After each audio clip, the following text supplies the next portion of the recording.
kata-kata yang punya logika. Bagi yang tidak punya logika, skip aja. Saya pendukung Jokowi. Kata orang, saya pendukung garis keras.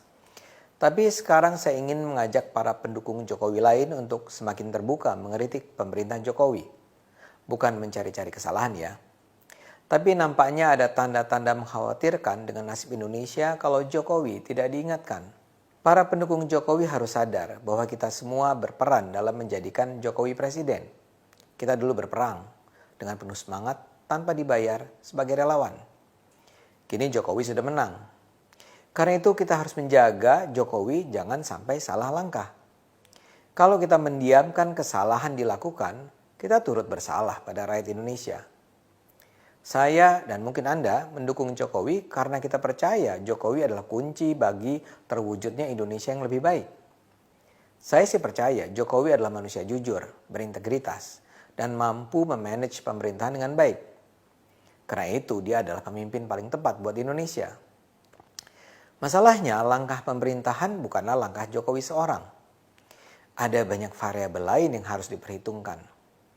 Ada orang-orang kuat di sekelilingnya, ada partai-partai politik, ada DPR, ada pengusaha. Mereka ini adalah pihak-pihak yang terus mengganggu Jokowi demi kepentingan mereka. Karena itu sekarang setelah sekitar 4 bulan usia pemerintahan, kita melihat banyak hal yang mengkhawatirkan. Pemerintahan Jokowi dimulai dengan kekacauan revisi Undang-Undang KPK. Ketika itu kita sudah melihat bagaimana Presiden tak sanggup melawan tekanan koalisi partai-partai politik yang membenci KPK.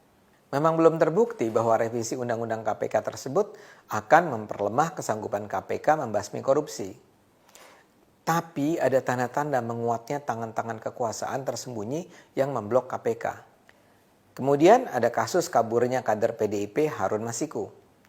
Tim KPK yang sedang mengejar Harun di PT IKA justru ditahan dan interogasi di sana. Tim KPK juga dihalangi saat akan melakukan penggeledahan di kantor DPP PDIP. Dan lantas Harun yang semula dianggap melarikan diri ke luar negeri, ternyata diketahui sebenarnya berada di dalam negeri. Dan dalam kasus terakhir ini, orang yang ngotot menyatakan bahwa Harun berada di luar negeri adalah Menteri Hukum dan HAM, Yasona Laoly. Ini jelas berpotensi menurunkan kepercayaan bahwa pemerintah Jokowi serius melawan korupsi. Persoalan genting berikutnya adalah Omnibus Law yang sekarang sedang dibahas di DPR. Omnibus Law ini dianggap pro pengusaha besar dan anti rakyat kecil. Celakanya, pemerintah sendiri terkesan tidak transparan. Naskah akademik maupun draft RUU ini semula tidak di-share oleh pemerintah kepada publik. Media massa, LSM, lembaga kajian sama sekali tidak punya akses.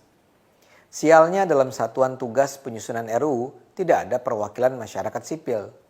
Yang ada justru adalah perwakilan Kamar Dagang dan Pengusaha. Jadi karena itu yang dipakai sebagai rujukan adalah dokumen bocoran.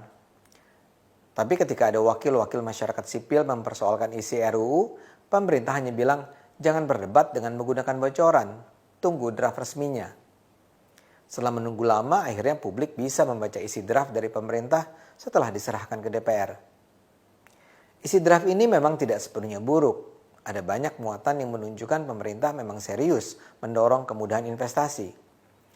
Tapi di sisi lain, kekhawatiran bahwa pemerintah lebih sayang pada pengusaha daripada rakyat juga terasa. Sebagai contoh ada petunjuk bahwa dalam RUU tersebut hak-hak buruh, terutama hak-hak buruh perempuan, dipinggirkan. Dalam Undang-Undang Ketenagakerjaan yang sekarang berlaku, ada hak bagi pekerja atau buruh perempuan untuk libur pada saat haid hari pertama. Ada juga cuti hamil melahirkan bagi pekerja perempuan, termasuk cuti untuk istirahat bagi buruh yang mengalami keguguran. Ada pula pengaturan tentang kesempatan bagi pekerja untuk menyusui anaknya selama waktu kerja. Kemudian, para pekerja yang menggunakan cuti hamil melahirkan berhak mendapat upah penuh. Nah, pasal-pasal itu yang kini menghilang dalam Omnibus Law. Kesan yang timbul ya sederhana. Pemerintah tidak peduli pada nasib pekerja perempuan. Di sisi lain, para pengusaha terkesan diuntungkan. Misalnya saja, ada ketetapan yang menguntungkan pengusaha tambang batu bara. Dalam RUU ini, pemerintah akan memberikan perpanjangan kontrak 20 tahun secara otomatis pada pengusaha tambang batu bara yang akan habis masa kontraknya. Saat ini saja ada sekitar 7 perusahaan yang akan habis masa kontraknya dalam 5 tahun ke depan. Padahal menurut Undang-Undang Minerba yang saat ini berlaku, ketika habis masa kontraknya, pengusaha harus mengembalikan izin ke negara. Yang diprioritaskan sebagai pemegang izin baru adalah BUMN. Dan usaha perolehan izin baru itu pun harus melalui lelang. Semua aturan itu hilang dari Omnibus Law. Begitu juga tak ada lagi pembatasan luas wilayah operasi produksi yang dalam Undang-Undang Minerba 2009 dibatasi hanya 15.000 hektar. Seperti saya katakan, kesannya undang-undang ini menguntungkan para pengusaha. Dalam hal ini pengusaha tambang batu bara yang ada. Begitu juga soal pajak. Omnibus Law akan menetapkan pengurangan pajak penghasilan atau PPh yang dikenakan pada perusahaan dari 25% menjadi 20%. Ironisnya, dalam hal ini Menteri Keuangan Sri Mulyani sendiri menyatakan kalau penurunan pajak itu diberlakukan, penerimaan perpajak di Indonesia akan bisa berkurang sampai 85 triliun rupiah. Dan belum juga pembahasan di DPR dimulai, pemerintah sudah bikin blunder.